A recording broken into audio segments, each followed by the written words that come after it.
ध्यान मार्गाला मन ताब्यात लागतं, मन आमच्या ताब्यात नाही. आपण बघितला विषय परवा. ध्यान मार्ग तितकाच अवघड आहे. योगमार्ग, योगमार्ग काय सोपा आहे का? हो, लक्षात घ्या. मी आपल्याला सांगतो, योगियांचे राजे कोण? ज्ञानेश्वर महाराज. चालविली जड भिंती, रेड्यामुखी वेद बोलविला. अगं मुक्ते, आज मांडे करशील का ग? दादा मी करीन की मांडे. परळ घेऊन येते कुंभारवाड्यातनं आणि त्याच्यावर मांडे भासते. आपल्याला सांगतो, समाजानं त्यांना परळ मिळू दिलं नाही. हातात परळ मिळालं तर दुसऱ्याने फोडून टाकलं. लक्षात घ्या. मुक्ताबाई घरी आल्या आहेत, डोळ्यातनं पाणी आलं महाराज. ज्ञानेश्वर महाराज विचारतायत, मुक्ते अगं काय रडतीस? दादा मांडे करणार होते, परंतु आज परळ सुद्धा मिळालं नाही. आज मांडे भाडणार कशावर? ज्ञानेश्वर महाराज त्यांनी सांगितलं, म्हणाले मुक्ते काही काळजी करू नकोस. म्हणाले योगाग्नीच्या साह्यानं पाठ लाल भडक केले महाराज. भारच म्हणाले मांडे. असे योग सामर्थ्य संपन्न ज्ञानेश्वर महाराज योगाच्या बाबतीत काय म्हणतात ऐका. ज्ञानेश्वर महाराजांनी योग मार्गाला जरी पंथराज म्हटलं असलं तरी सुद्धा आम्हाला उपदेश करताना मात्र त्यांनी योग मार्गाचा केला नाही बरं का, भक्ती मार्गाचाच केला. का? त्यांनी आमची कुवत ओळखली आहे. लक्षात घ्या. अरे योग मार्गाने वाटचाल करणं सोपं आहे काय? सोपं नाही महाराज. ज्ञानेश्वर महाराज म्हणाले योगमार्ग किती अवघड आहे सांगू का? म्हणाले नागिणी उत्साहे नवही द्वारे निरोधून. नागिणी म्हणजे ती कुंडलिनी बरं का, 3.5 वेटोळी घालून ती बसलेली. नागिणी उत्साहे नवही द्वारे निरोधून नाडीत्रया माझी सुषुम्ना संचरण. ती इडा पिंगला ती सुषुम्ना ती कुंडलिनी जागृत करायची, ती ब्रह्मरंध्रापर्यंत न्यायची. अरे काय, आम्हाला काय पत्ता सुद्धा लागत नाही. लक्षात घ्या. नागिणी उत्साहे नवही द्वारे निरोधून नाडीत्रया माझी सुषुम्ना संचरण. न साधे हा मार्ग ऐसे बोलती मुनिजन. मग सोपा मार्ग कोणता? म्हणाले नरहरी चिंतने आहर निशिमुक्ती स्थान. ओम नमो भगवते वासुदेवाय. योग मार्ग किती अवघड आहे. ज्ञानेश्वर महाराज म्हणाले जरी बोचरिया पडती खाणे लोहाचे चणे. जरी बोचरिया पडती खाणे लोहाचे चणे. आणि बोचरा मनुष्य म्हणजे काय ठाऊक आहे का? ज्याचे सगळे दात पडलेले आहेत तो. त्याला हो साधे चणे जर खायला दिले, चणे म्हणजे ते वटाणे चणे असतात बघा, ते सुद्धा वटाण्याचे नव्हे भाजलेले. कसले खातोय हो? चुरमुरे खायची पंचायत. आपल्याला सांगतो चुरमुरे सुद्धा तोंडात ठेवून भिजवून भिजवून खायला लागतात. लक्षात घ्या. तो चणे आणि फुटाणे काय खातोय? त्यात ज्ञानेश्वर महाराज म्हणतात लोहाचे चणे. लोहाचे चणे म्हणजे काय सांगू का? बेरिंगच्या गोळ्या. बेरिंगच्या गोळ्या एक ओंजळवर द्या की खायला. जगेल का मरेल सांगा बघू? लोहाचे चणे जरी बोचरिया पडती खाणे तरी पोट भरणे की प्राणे शुद्धी म्हणू. हा, जगेल का मरेल सांगा? इतका योग मार्ग अवघड आहे. लक्षात घ्या. म्हणजे भगवत प्राप्तीचे हे जे मार्ग आहेत शास्त्रानंच सांगितलेले मार्ग आहेत, तरी सुद्धा हे अत्यंत अवघड आहेत. लक्षात घ्या. अत्यंत अवघड आहेत. कारण का? आमची कुवत कमी झालेली आहे. आणि म्हणून तुकाराम महाराजांनी आम्हाला उपदेश केला. सगळ्या संतांनी आम्हाला जो उपदेश केला तो भक्ती मार्गाचा केला बरं का. लक्षात घ्या. समर्थ म्हणाले मना सज्जना भक्ती पंथेची जावे. बस त्याने योग मार्गाचा नाही उपदेश केला. तुकाराम महाराज म्हणाले अवघ्या वाटा झाल्या क्षीण. अवघ्या वाटा म्हणजे ह्या सगळ्या वाटा बरं का. कोणत्या? ज्ञानमार्ग, कर्ममार्ग, ध्यानमार्ग, योगमार्ग वगैरे ह्या सगळ्या अवघ्या वाटा झाल्या क्षीण. कली न घडे साधन उचित विधिविधान नकळे न घडे सर्वथा. म्हणाले भक्तिपंथ बहु सोपा. आणि भक्तिपंथ म्हणजेच हा भागवत धर्म बरं का. लक्षात घ्या. मी आपल्याला भगवत प्राप्तीचे इतर मार्ग कसे अवघड आहेत हे सांगितलं. आता हा भक्ती मार्ग जो आहे ना भागवत धर्म हा कसा सोपा आहे हे आपल्यासमोर मी मांडणार आहे. याच्या सोपेपणाचे पैलू आपल्यासमोर मांडणार आहे. पहिला पैलू सांगतो ऐका. ह्या मार्गामध्ये साधकाला कसल्याही अधिकाराची आवश्यकता नाही. बस कसल्याही अधिकाराची आवश्यकता नाही. ज्ञानमार्गाला साधन चतुष्ट संपन्न पाहिजे म्हणून सांगितलं ना, इथंच असला प्रकार नाही. दुसरं उदाहरण देतो. काय आहे, भगवत प्राप्तीचं वेदाभ्यास हे सुद्धा साधन सांगितलेलं आहे, नाही असं नाही. परंतु असं आहे की वेदानं सगळ्यांना अधिकार ठेवलेला नाही. स्त्री शूद्र द्विज बंधूना त्रयीना श्रुतिगोचरा, सगळ्यांना अधिकार ठेवलेला नाही. मग आता प्रश्न असा आहे की बाकीच्यांचा उद्धार व्हायचा मार्ग कोणता? भक्ती मार्ग आहे. त्याचं उत्तर आहे, लक्षात घ्या. तुकाराम महाराज म्हणाले, या रे लहान थोर, या रे लहान थोर, याती भलते नारी नर. कोणत्या जातीचा आहे, वयाचा आहे, लहान थोर कुणीही असा म्हणाले. याती भलते नारी नर, करावा विचार न लगे चिंता कोणाशी. सोपा आहे की नाही सांगा? मग कसलीही अडकाठी नाही. महाराज आपल्याला सांगतो, जात नाही पात नाही. आपण कुठेतरी हॉटेलमध्ये बोर्ड बघितला असेल बघा, हे हॉटेल सर्व धर्माच्या, सर्व लिंगाच्या, सर्व वयाच्या लोकांना खुले आहे. तसला प्रकार आहे हा. कुणीही यावं. महाराज आपल्याला सांगतो, वारकरी संप्रदायाच्या झेंड्याखाली अक्षरशः 18 पगड जात एक झाले हो महाराज. कसल्याही अधिकाराची आवश्यकता नाही. सोपेपणाचा पहिला पैलू सांगितला बरं का. दुसरा पैलू सांगतो. दुसरा पैलू असा की त्यामध्ये काळाचं, वेळेचं, सोहळ्याचं, ओवळ्याचं कसलंही बंधन नाही. बस. ज्ञानेश्वर महाराज म्हणाले, काळ वेळ नाम उच्चारिता नाही, दोन्ही पक्ष पाही उद्धरती. नामदेव महाराज म्हणतात, काळ वेळ नसे नाम संकीर्तनी. बस. का तर भागवत धर्माची पक्की धारणा आहे महाराज. तदेव लग्न सुदिनंत देव, तारा बलं चंद्र बलंत देव, विद्या बलं दैव बलंत देव, लक्ष्मीपते ते गृह स्मरावी. अवघाची शकुन हृदय देवाचे चिंतन. बस. कसलंही बंधन नाही. काय आहे, काही गोष्टी अशा असतात त्या ठराविक वेळेलाच कराव्या लागतात, ठराविक काळीच कराव्या लागतात. काही गोष्टी त्यांचा जप म्हणे ग्रहणाच्या वेळेलाच करायचा. मग अशी म्हटलं तसं ते बरोबर बिनचुकच मंत्र म्हटले पाहिजे. इथं तो प्रकार नाही महाराज. ज्ञानेश्वर महाराज म्हणाले, अशोची या जपून ये आणि का ते ऐकून ये, ऐसी या मंत्राते जग बिहे, ज्याचे फळणे थोडे परी क्षोभणे बहु, ऐसा मंत्र राज नो हे. नारायण नाम, नारायण नाम. नामस्मरण करा महाराज, प्रेमभावाने करा. बस. काही लागत नाही महाराज. काय आहे, आज जरा फ्युरिश वाटतंय, आज जरा कणकण वाटती आहे, आज काय स्नान करता आलेलं नाही आहे. नामस्मरण करावं का न करावं? बेलाशक करावं महाराज, लक्षात घ्या. बेलाशक करावं. आज जरा कंबर दुखती आहे, बसून करणं होत नाही, टेकून करा. टेकूनही होत नाही, निजून करा. परवानगी आहे महाराज. तुकाराम महाराजांचा अभंग आहे बरं का. तुकाराम महाराज म्हणाले, अरे निजल्याने गाता उभा नारायण. तुम्ही निजून जर नामस्मरण केलं तर परमात्मा उभा राहून ऐकतो म्हणे. आमच्यापेक्षा 1-2 पायऱ्या पुढेच आहे बरं का परमात्मा. निजल्याने गाता उभा नारायण, बैसल्या कीर्तन करिता डोले म्हणे. घ्या.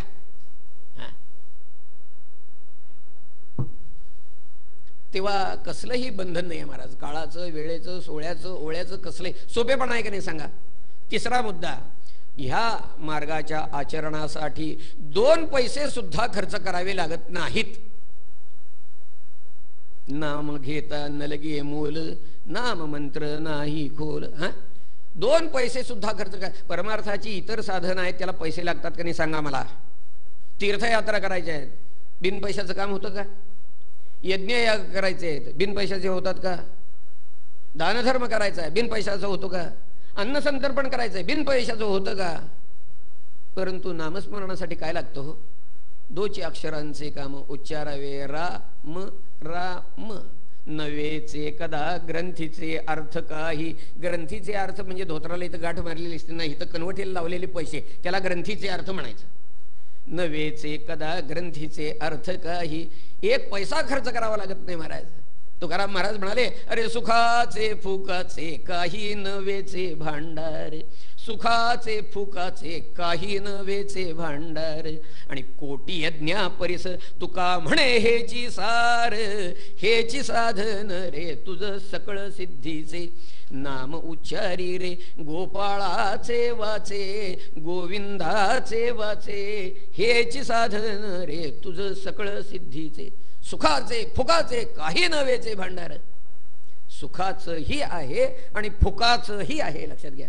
आपण म्हणाल की इतकं काय पैसेही खर्च करायला लागत नाहीत, सुखासुखी बसल्या जागी मिळतंय वगैरे, म्हणजे लेस इफेक्टिव्ह असेल असं आपल्याला वाटेल. म्हणून तुकाराम महाराज सांगतात तसं नाही. परवा आपलं बोलणं झालं ना की सहज मिळतंय, बिनखर्चाचं होतंय, लोकांना वाटतं हे यानं काय होतंय. हा, तसा प्रकार नाही आहे. फलश्रुती काय आहे, कोटी यज्ञापरिस तुका म्हणे हेची सार. धर्मराजांचा राजसूय यज्ञ, त्या राजसूय यज्ञाच्या वेळेला धर्मराजाने सगळ्या लोकांना आमंत्रण पाठवलेली होती महाराज. आणि धर्मराज जसे जसे लोक यायला लागलेत तशी आपली मेलिंग लिस्ट त्यांनी घेतली आणि टीका मार्क करतायत. अमक्यानं बोलवलं, आलेत का आलेत, हे आलेत का आलेत, हे आलेत का. असं बघता बघता अरे विभांडक ऋषी तेवढे आलेले दिसत नाही आहेत. सहदेवा जा विभांडक ऋषींच्याकडे जाऊन त्यांना बोलवून घेऊन ये. सहदेव गेले आश्रमामध्ये, विभांडक ऋषींना जाऊन नमस्कार केला. मुनिवर्य, आपल्याला राजसूय यज्ञाचं आमंत्रण मिळालंय ना. हो म्हणाले, मिळालंय. मग आपण यज्ञाला आला नाहीत म्हणून मी बोलवायला आलोय. विभांडक ऋषींनी काय उत्तर दिले ठाऊक आहे का. ते म्हणाले की तुम्ही करत असलेल्या यज्ञाचं पुण्य तुम्ही मला देणार असाल तर मी यज्ञाला येणार.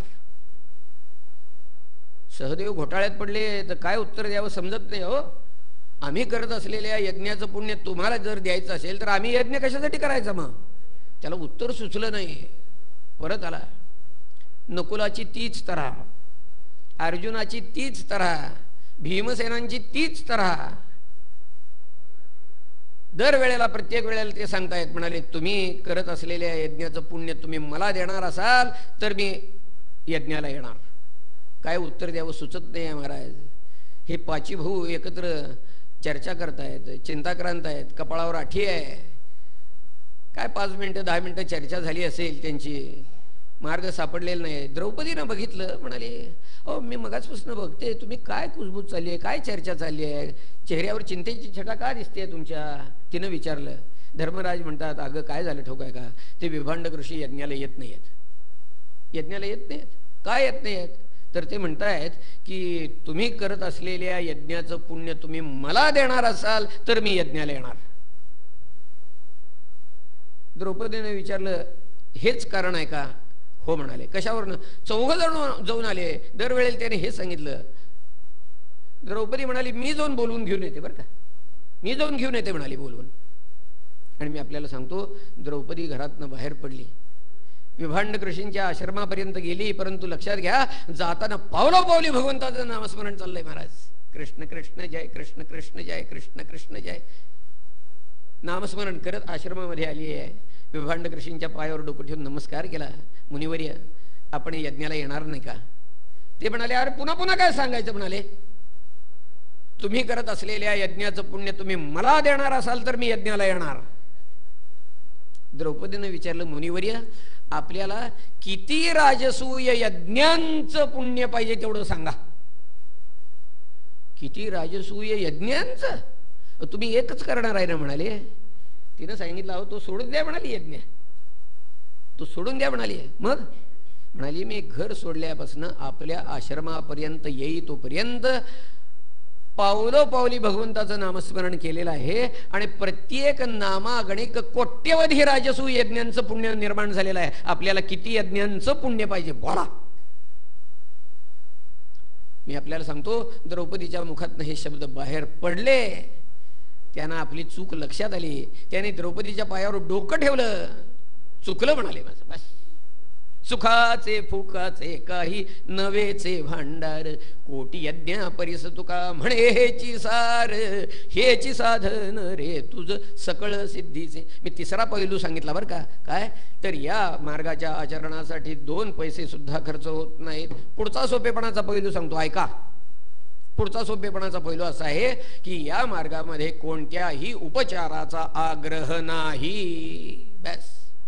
पत्रम चालतंय, पुष्पम चालतंय, फलम चालतंय, तोयम चालतंय. काही काय वाटेल ते असेल. फळ मिळालं फळ द्या, अर्पण करा भगवंताला. ते नाही मिळालं पान, एखादं तुळशी दळ बास आहे हो, बास. एखादं बिल्वदळ बास आहे हो.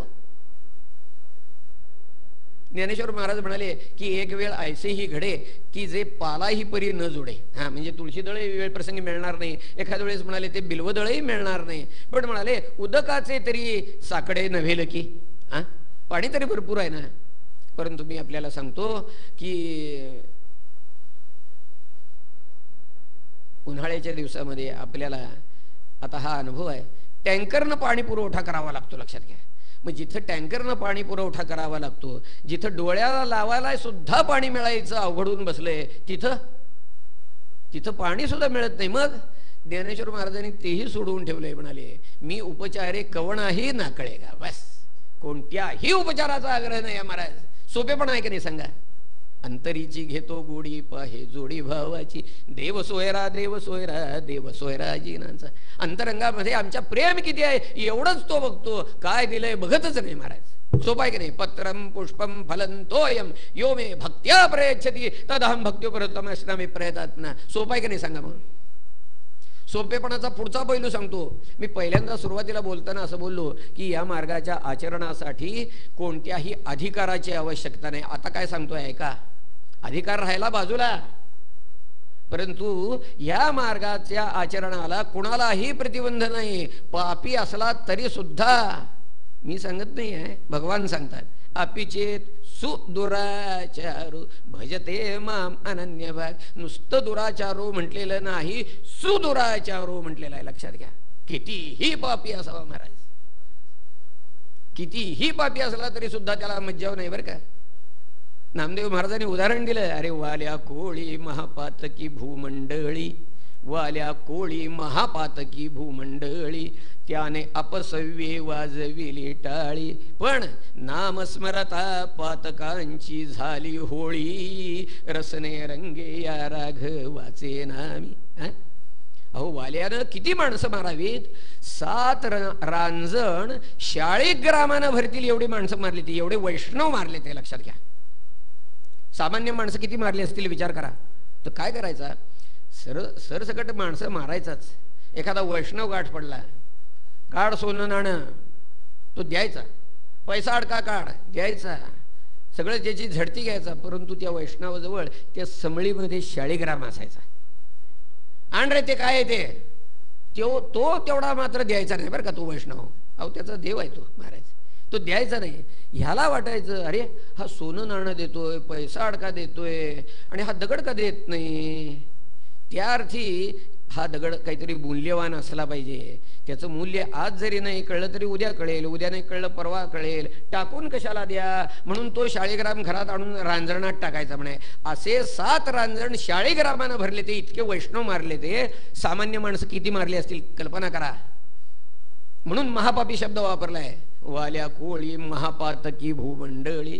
पण आज प्रसंग असा झाला, नारद महर्षींची गाठ पडली महाराज. लक्षात घ्या. नारद महर्षी म्हणतात अरे वाल्या, अरे आजपर्यंत किती पातक केलंस रे. हे वाघ म्हणाले तुझ्या पापांचे डोंगर, आणि अक्षरशः तुला एकट्याला हे भोगावं लागेल बरं का. लक्षात घे. तू काय म्हणतोय ठोका काय, एकट्याला कशाला लागतंय म्हणाला. माझी बायका पोरं नाहीत का त्यात वाटेकरी. वेडायस म्हणाले वाल्या, वेडायस. तुला जर असं वाटत नसेल ते वाटेकरी होतील, जाऊन विचारून ये. वाल्या म्हणतोय नारदांना, काय गोसावड्या मला तिकडं पाठवून पळून जायचा बेत दिसतोय. नारदाने सांगितलं वाल्या, अरे मला या झाडाला बांधून घाल रे म्हटले. वाल्यानं नारद महर्षींना झाडाला घट्ट वेलीने बांधून घातला आणि गेला. घरी जाऊन विचारतोय बायकोला, अगं मी आजपर्यंत इतकं पातक केलं, त्यातला काही वाटा तुम्ही उचलाल ना. तिनं कानावर हात ठेवले. छे छे म्हणाली, हे काय तुम्ही आमच्यासाठी केलं काय. अहो ज्या वेळेला मी तुमच्या घरी आले ते त्यावेळेला तुमची आर्थिक परिस्थिती काय होती हे उघड्या डोळ्यानं बघून आले ते. कोंड्याचा मांडा करून खायची तयारी मनाची ठेवली ती मी. तुम्हाला अवदसा आठवली, तुमच्या सुखासाठी आणि विषयभोगासाठी तुम्ही हे सगळं पात केलं, आमच्यासाठी नाही केलं म्हणाले. आम्ही त्यामध्ये वाटेकरी होणार नाही, मी तर होणारच नाही, पोरांनाही होऊन देणार नाही म्हणाले. वाल्याचा अपेक्षाभंग झालाय, लक्षात घ्या. आणि अपेक्षाभंगाचं दुःख फार मोठं असतं बरं का. हादरला वाल्या, धावत धावत धावत धावत आला, नारद महर्षींच्या पायावर त्यानं लोटांगण घातलं. महाराज मला या पापाच्या कचाट्यातनं सोडवा म्हणाला. भरा भरा त्यानं बंध सोडलेत. नारद महर्षी म्हणतात, वाल्या तुला ह्या पापातनं सुटायचंय? हो हो सुटायचंय. नक्की सुटायचंय? हो नक्की. मी सांगेन तसं करशील? हो करणार. नक्की? तर बस म्हणाले इथं, घाल मांडी आणि म्हण राम राम राम राम. चालू दे म्हणाले. किती वेळ? मी परत येई तोपर्यंत. वाल्यानं मान्य केलं. नारद महर्षी निघाले बरं का. त्यानं लगेच विचारलं नाही तुम्ही केव्हा येणार म्हणून. नारद महर्षी म्हणतात, म्हण राम राम राम. त्याला म्हणे राम राम राम म्हणाली ना, कारण कधी जिभेवर संस्कार नव्हता, तो मरा मरा मरा म्हणायला लागला. नारद महर्षी म्हणतात, काय हरकत नाही म्हणाले, यातनंच राम निर्माण होऊन दे म्हणाले. त्याने अपसव्य वाजविली टाळी. म्हणून मी सांगतोय, नामदेव महाराजांनी असा शब्द वापरलाय अपसव्य, याचा अर्थ उलट. त्यानं राम राम राम म्हणायच्या ऐवजी मरा मरा मरा म्हणायला लागला. काय हरकत नाही म्हणाले. नारद महर्षी निघून गेले. महाराज 12 वर्षांनी आले. वारुळ वाढलंय महाराज. त्या वारुळाच्या छिद्रातनं ध्वनी येतोय राम राम राम राम. नारद महर्षीने ऐकला, आनंद वाटला महाराज. वाल्या अजून बसलाय. वरची माती बाजूला केली आणि आपल्याला सांगतो, नारद महर्षीने त्यांच्या मस्तकावर हात ठेवून हाक मारली, उठा वाल्मिकी ऋषी म्हणाले. घ्या नामस्मरणाच्या योगाने आम्हाला जगद्वंद्य असे वाल्मिकी ऋषी प्राप्त झाले महाराज. लक्षात घ्या. अपिचे सुदुराचारो भजते मामन्यवा. कितीही पापी जरी असला, अजामेळाचं आख्यान आपण ऐकले. भागवतकार म्हणाले, म्रियमाणो हरेर नाम गृणन पुत्रोपचारितम अजामिलोप्यगाधाम किम पुनः श्रद्धया गृणन. त्या अजामेळानं पोराच्या निमित्तानं भगवंताला हाक मारली, त्याच्या निमित्तानं हाक मारली भगवंताला, तरी सुद्धा त्याला सद्गती प्राप्त झाली. मग किम पुनः श्रद्धया गृणन. जो कुणी नामस्मरण करताना भगवंताच्या ठिकाणी परम प्रेम ठेवून नामस्मरण करेल, त्याला का मिळणार नाही म्हणाले. सोपा आहे की नाही सांगा महाराज. पुढचा सोपेपणाचा पैलू सांगतो बरं का, लक्षात घ्या. ह्या मार्गाच्या आचरणामध्ये, ह्या मार्गाचं आचरण करू इच्छिणारा जो असेल, त्याच्या मनामध्ये भगवंताबद्दल ज्याला सद्भावना म्हणतात अशाच भावना असल्या पाहिजेत असा आग्रह नाही. प्रेमच पाहिजे, वात्सल्यच पाहिजे, सख्यच पाहिजे असं नाही. कामात द्वेषात भयात स्नेहात यथा भक्तेश्वरे मना आवेश्य तदघम हित्वा भवस्तद्गतिंगता. गोप्यः कामात भयात कंसः द्वेषात चैद्यादयो नृपः संबंधात वृष्णया स्नेहात यूयं भक्त्या वयं विभो. वालवा. मी पुन्हा एकदा वयं म्हणणार आहे. काय हा श्रीमद भागवताचा सिद्धांत आहे, लक्षात घ्या. भागवताचा सोपेपणा जर कशात असेल तर तो इथं आहे. वालभाचे निव्याजे तिया व्रजांगणांची निजे मज मीनलिया काय माझे स्वरूप नवतीची ना तरी भयाचे निमिषे माते न पविजेची काय कंसे की अखंड वैरवशे चैद्यादिकी अगा सोयरेपणेची पांडवा माझे सायुज्य यादवा की ममत्वे वसुदेवादिका सकळा नारदा ध्रुवा अक्रूरा शुका आणि सनतकुमारा या भक्ती मी धनुर्धरा प्राप्य जैसा तैसाची गोपिकासी कामे तया कंसा भय संभ्रमे ये राघातका मनोधर्मे शिशुपालादिका अगा मी एकुलाणीचे खागे मज येवो का भलते नि मार्गे भक्ती का विषये का विरागे अथवा वैरे. सोपा आहे का नाही सांगा मला. सोपेपणाचा पुढचा पैलू ऐका. योगमार्ग काय, ज्ञानमार्ग काय, ह्याला धगधगीत वैराग्य ज्याला म्हणतात ते लागतं बरं का. परंतु मला सांगा, धगधगीत वैराग्य समाजामध्ये किती लोकांच्या जवळ असतो? किती लोकांच्या जवळ असतं? फार थोडे. भागवतकार म्हणाले, असल्या वैराग्याची आवश्यकता ह्या भागवत धर्माच्या आचरणाला नाही.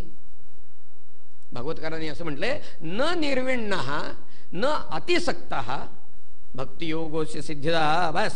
न निर्विण्ण, म्हणजे धगधगीत वैराग्य पाहिजे असंही नाही. धगधगीत वैराग्य किती लोकांच्या जवळ असतं समाजातल्या? आपण चर्चेसाठी गृहीत धरूया 1%.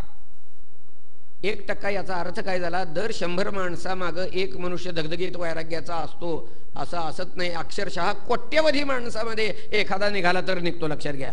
पण चर्चेसाठी आपण धरूया की 1% माणसं अशी आहेत धगधगीत वैराग्य असणारी. मला सांगा, ज्याला कामी म्हणतात, बस विषय लोलुप ज्याला म्हणतात, अशी तरी माणसं किती असतात हो? अशी माणसं फार तर 1% आहेत असं आपण गृहीत धरूया. लक्षात घ्या, हिकडचा 1% आणि हिकडचा 1% हे दोन सोडून द्या, उरलेले 98% लोक या भक्तिमार्गाचे अधिकारी आहेत. लक्षात घ्या, खरा लोकशाहीचा मार्ग आहे की नाही सांगा? सोपेपणाचा पुढचा पैलू सांगू का? हा काय आहे? ज्ञानमार्ग. आणि हे खरंच कठीण मार्ग आहेत बरं का, कठीण मार्ग आहेत हे. ज्ञानमार्ग कसा आहे ठोक आहे का? तो म्हणे वानरीच्या पिलासारखा आहे, वानरीच्या पिलासारखा. आणि भक्तिमार्ग हा म्हणे मांजरीच्या पिलासारखा आहे. मांजरीच्या म्हणजे काय ठोक आहे का? वानरीच्या पिलासारखा आणि मांजरीच्या पिलासारखा म्हणजे सांगतो काय ते आपल्याला ठोक आहे. वानरी जी असती, माकडीण, तिच्या पोटाला तिचं पिल्लू घट्ट धरून बसलेलं असतं. लक्षात घ्या, ती ह्या झाडावर आहे, तिच्या पोटाला पोरानं घट्ट धरलेलं आहे. ती आता ह्या झाडावरनं त्या झाडावर उडी मारणार, त्यावेळेला हिसका बसणार, हात सुटला पोराचा आणि खाली पडून जर कपाळ मोक्ष झाला तर त्याला ती जबाबदार नाही, सर्वस्वी जबाबदारी त्या पोराची आहे. लक्षात घ्या, घट्ट धरायची. ज्ञानमार्गाचं, योगमार्गाचं असं आहे, सर्वस्वी जबाबदारी साधकाची आहे महाराज. परंतु भक्ती मार्गामध्ये काय आहे ठोक आहे का? सर्वस्वी जबाबदारी त्या भगवंताची आहे. मांजरीच्या पिल्लाचं कसं असतं बघा की, मांजरी ज्यांच्या घरात व्याली असेल त्यांना कल्पना आहे. मांजरी व्याल्यानंतर ती पोरं 8-8 दिवस डोळे सुद्धा उघडत नाहीत बरं का, डोळे मिटलेले असतात त्यांचे. आणि काय करतात ती? नुसतं म्याव म्याव म्याव एवढंच करायचं त्याने बरं का. ज्या दातानी ती मांजरी उंदरांना टराटरा फाडून खाते, त्याच दातानी ती आपल्या पिल्लांना उचलते, अलगदपणानं उचलते आणि 7 ठिकाणी नाचवते, फिरवते. का? तर तीर्थरूपांची कृपादृष्टी यांच्यावर पडू नये म्हणून. या पिल्लांनी काय करायचं? काहीही करायचं नाही, हातपाय सैल सोडायचे आणि म्याव म्याव एवढंच करायचं. त्या म्यावचा अर्थ ठाऊक आहे का? म्यावचा अर्थ एवढाच, मै आऊ मै आऊ मै. भगवंताला एवढंच म्हणायचं, भगवंता माझी तुझ्याकडे यायची इच्छा आहे, मला घेशील का जवळ? बस, बाकी काही नाही महाराज. सोपेपणाचा पुढचा पैलू सांगतो महाराज. कोणता? अशब्दम अस्पर्शम अरूपम अव्ययम असं परब्रह्म जे आहे, अहो जे डोळ्यासमोर येऊच शकत नाही. ज्ञानमार्गाचं वाटचाल करायची म्हणजे हा असला मार्ग, अवघड मार्ग आहे महाराज. परंतु भक्ती मार्गामध्ये आमची आता केवढी सोय झाली आहे लक्षात घ्या. आज जर आम्हाला असं वाटलं की या भगवंताचं रूप डोळे भरून पाहावं तर शक्य आहे महाराज. लक्षात घ्या, राजस सुकुमार मतनाचा पुतळा, रवी शशी कळा लोपलिया, कस्तुरी मळवट चंदनाची उटी, रुळे माळ कंठी वैजयंती, मुकुट कुंडले श्रीमुख शोभले, सुखाचे ओतले सकळी. आज सोय झाली आहे महाराज. आज जर आम्हाला त्याच्याशी गुजगोष्टी कराव्यात वाटलं तर आम्ही त्याच्याशी बोलू शकतो. आज आम्हाला जर त्याला कडकडून आलिंगन द्यावं असं वाटलं तर तेही शक्य आहे महाराज. सोपेपण आहे की नाही सांगा? आणि मग अशी म्हटल्याप्रमाणे इथं ह्या भक्ती मार्गामध्ये भगवानच आमचा उद्धार करायला येऊन उभा राहिला महाराज. भवसागर तरिता कार्य करी तसा चिंता, अरे पैल उभा दाता कटीकर ठेवून या, त्याचे पायी घाला मिठी, मोल ने घे जगझेटी जेठी, भावा एकासाठी खांदा वाहे आपुल्या. या मार्गामध्ये कसलीही आवश्यकता नाही. लक्षात घ्या, आवश्यकता जर असेल तर ती एवढीच आहे, एक अनन्यता असावी महाराज. बस, अनन्यता असावी. ती अनन्यता कशी असावी? ज्ञानेश्वर महाराज म्हणाले, सर्व भावेसी उखिते तमेव शरणं गच्छ सर्व भावेन भारत. सर्व भावेन भारत. सर्व भावेसी उखिते जे वोपिले मज चित्ते जैसा गर्भगोळू उद्यमाते कोण्याही नेणे. मला एका प्रश्नाचं उत्तर द्या. मातेच्या उदरामध्ये असणारा गर्भ मातेशी किती अनन्य असतो? आपण म्हणाल की हा प्रश्न तरी संभवतो का? हो, 100% नव्हे 110% अनन्य आहे. लक्षात घ्या. त्या माऊलीनं पाणी प्यावं आणि याची तहान भागावी इतकी अनन्यता आहे. लक्षात घ्या. अशी अनन्यता असावी. एवढी जर अनन्यता असेल तर दुसरी कशाचीही आवश्यकता नाही महाराज. अशी जर अनन्यता असेल तर तो जात बघत नाही, पात बघत नाही, वय बघत नाही, विद्या बघत नाही, श्रीमंती बघत नाही, गरिबी बघत नाही, काहीही बघत नाही महाराज. व्याधस्याचरणं ध्रुवस्य जवयो विद्या गजेंद्रस्य का जातिः विदुरस्य यादवपते रुग्रस्य किं पौरुषम् कुब्जायाः कमनीय रूपमधिकं किं तत्सुधाम्नोर्धनं भक्त्या तुष्यति केवलं न तु गुणैः भक्तिप्रियो माधव गोपाल कृष्ण महाराज की जय. आपण एक 10 मिनिटात अजून थोडासा पुढचा एवढा विषय बघूया. काय आहे हा जो निमिजयंत संवाद आहे? असं तसं बघायला गेलं तर श्रीमद भागवताचा 11 स्कंध म्हणजे तत्वज्ञानाच्या दृष्टीनं श्रीमद भागवताचं सार आहे. आणि एकनाथ महाराज म्हणतात की निमिजयंत संवाद म्हणजे 11 स्कंधाचं सार आहे. लक्षात घ्या. एवढा निमिजयंत संवाद जरी आपण ऐकला तरी 11 स्कंध ऐकल्याचं पुण्य आहे महाराज. लक्षात घ्या. भागवत धर्म काय म्हणून विचारलेला आहे. या अनास्थाय नरो राजन न प्रमाद्येत करेचित धावन निमिल्यवा नेत्रेन स्खलेन पदेर्य. कवीने उत्तर दिलं. निमी राजा दुसरा प्रश्न विचारतोय. मुनिवर्य मला म्हणाले उत्तम भगवत भक्त कोणाला म्हणायचं, मध्यम कोणाला म्हणायचं आणि कनिष्ठ कोणाला म्हणायचं सांगा. आता कवींच्या नंतर हरी उत्तर देत आहेत बरं का. म्हणाले सर्वभूतेषु यः पश्येत भगवद्भावमात्मनः भूतानि भगवत्यात्मन्येष भागवतोत्तमः. जो चराचरामध्ये भगवत भाव ओळखणारा आहे, जाणून घेणारा आहे तो उत्तम भगवत भक्त बरं का. उत्तम भगवत भक्त तो.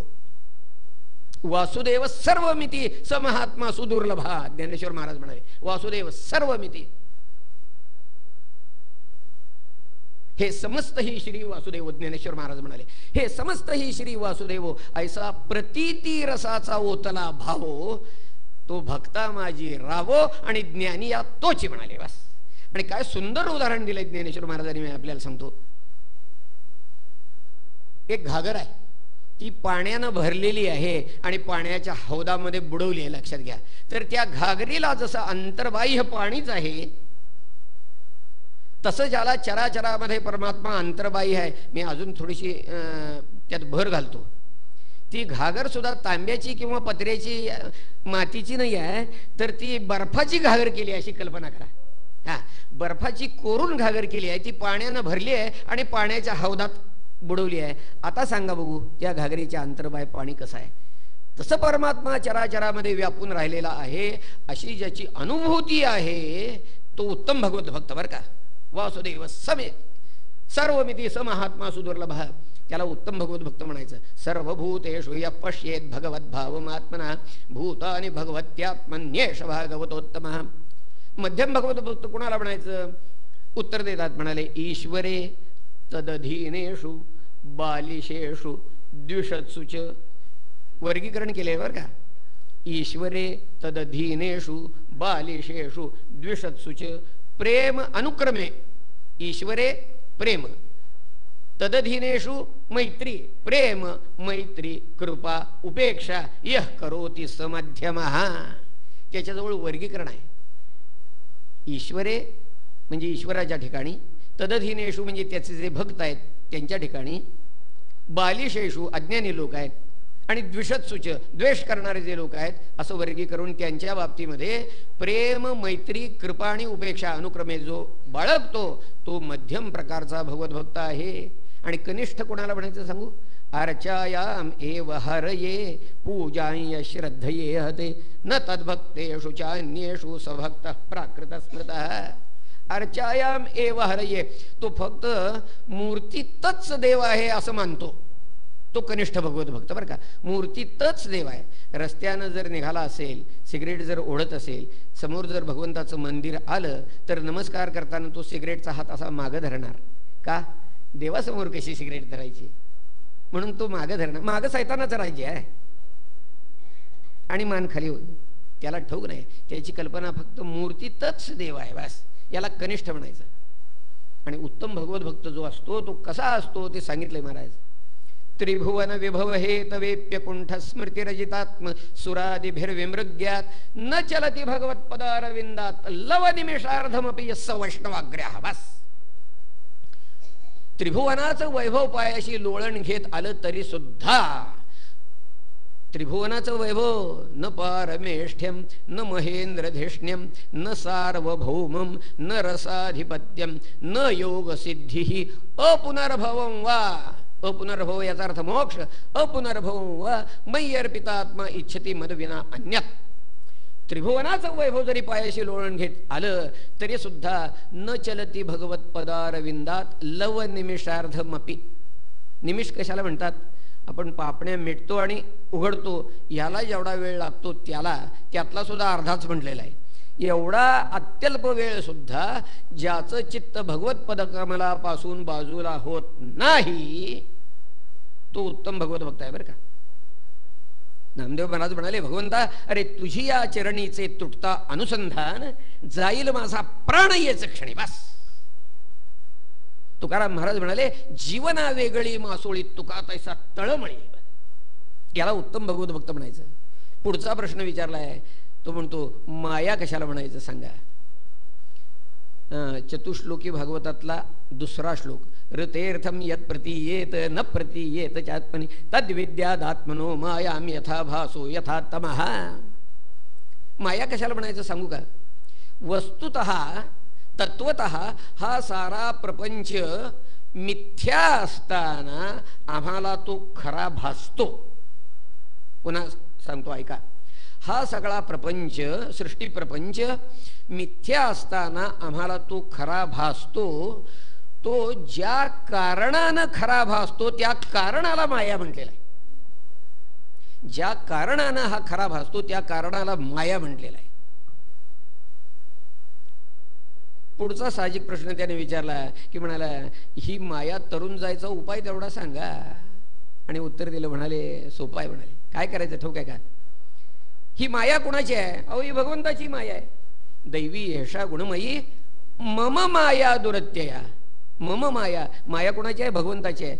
मग जर भगवंताची माया असेल तर भगवंताला साकडं घालायचं. भगवंता ही माया आवर म्हणून. अरे सांभाळी सांभाळी आपुली हे माया, आपुली हे माया. आम्हासी का भयभीत केले, भयभीत केले. सांभाळी सांभाळी आपुली हे माया, आपुली हे माया. एक उदाहरण देतो म्हणजे लक्षात येईल. एखादा वाटसरू भल्या पहाटे उठलाय आणि आपल्या रानाकडे निघालाय. आपल्या रानाकडे त्याचा जायचा मार्ग शॉर्टकटचा मार्ग दुसऱ्याच्या रानात नाही अशी कल्पना करा. असं झुंझुरक झालेलं आहे, अजून चांगलं फटफटलेलं नाही, दिसतंय रस्त्याने जायला नाही. हा मनुष्य आपल्या रानाकडं दुसऱ्याच्या रानातनं शॉर्टकट म्हणून निघालेला आहे. होतं काय, ज्या दुसऱ्याच्या रानातनं हा निघालेला आहे त्याच्या रानामध्ये तिथं कुठेतरी एका झाडाखाली एक झोपडं असतं. त्या बाहेर खाटलं टाकलेलं असतं. तो शेतकरी तिथं झोपलेला असतो आणि ते झाडाखाली कुत्रं बसलेलं असतं. चांगलं लांब असतं ते. परंतु ते कुत्रं जे आहे त्याची ज्युरिडिक्शन म्हणजे याचं सगळं रान आहे महाराज. हां, तर ह्या माणसानं त्याच्या रानात पाऊल टाकलं की ते झाडाखाली बसलेलं कुत्रं तिथलं बसल्या बसल्या गोर्र करतोय महाराज. अरे मग आता काय करायचं. शहाणा मनुष्य असेल तर पुढे जात नाही बरं का, लक्षात घ्या. तसंच पाऊल टाकावं का दगड मारावा. दगड मारला तर येऊन लचका काढेल महाराज कुत्रं. मग शहाणा मनुष्य काय करतो, पुढं पाऊल टाकत नाही, थांबतो तिथंच. आणि काय करतो ठोक आहे का, तिथं त्या खाटल्यावर झोपलेला जो शेतकरी आहे ना त्याला हाक मारतो.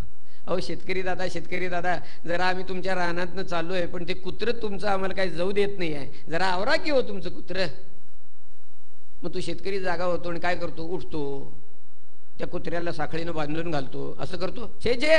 अहो तो शेतकरी सांगतो तोंडावरचं पांघरून सुद्धा आपल्या काढत नाही. काय करतो, पडल्या पडल्या नुसतं त्या कुत्र्याला हाक मारतो, लाले आले आले आले आले आले आले you you you you you you म्हटलं की ते शिपटी हलवत हलवत कुत्रं जातं बघा, त्याच्या कॉटवर चढून बसतंय त्या खाटल्यावर, असं तो धरतो आणि सांगतो, हा तुम्ही जावा आता बेलाशक जावा म्हणतो, मी धरून ठेवलंय कुत्र्याला.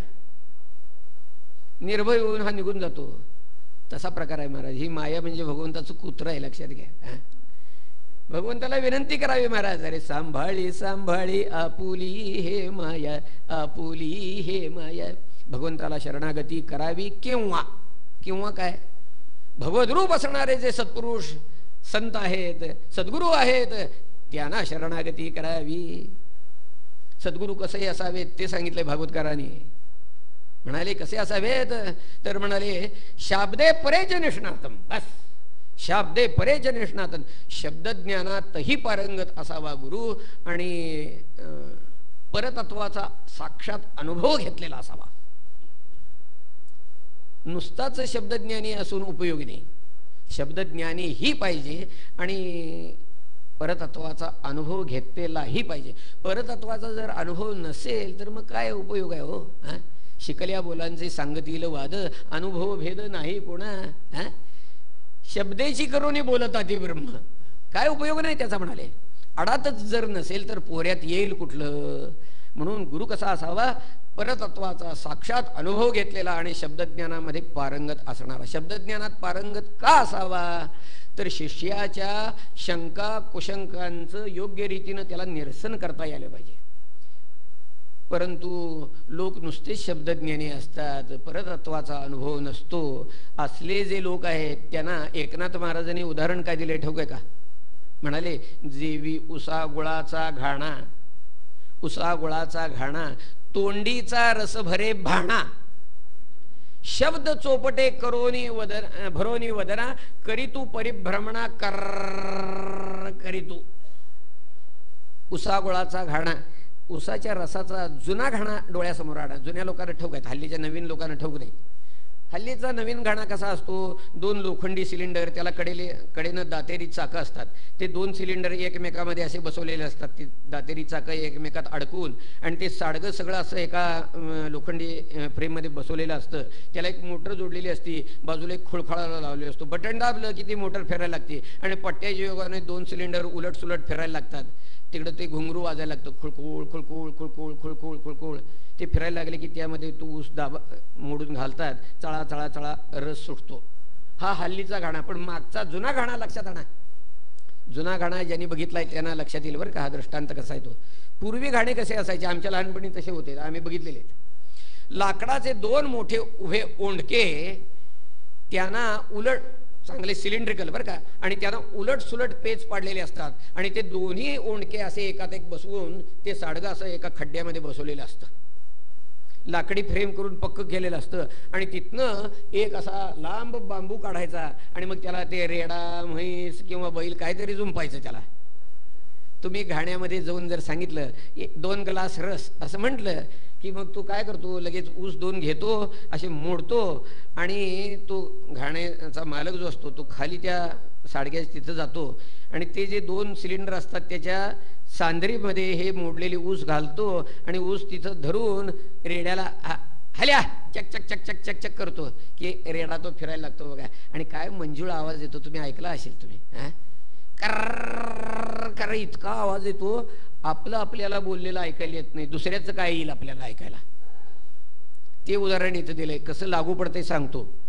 ज्या वेळेला ऊस त्या सांदरीमध्ये घातला जातो बेचक्यामध्ये, त्या वेळेला त्या 2 ओंडक्यामध्ये ते ऊस चिमतात आणि चळा चळा चळा चळा रस सुटतो. पण त्या ओंडक्यानं काय मिळतो, काही मिळत नाही. सगळा रस खाली ठेवलेल्या पातेल्यात जातो. नाथराय म्हणाले, उसा गुळाचा घाणा, तोंडीचा रस भरे भाणा. भाणं याचा अर्थ भांड.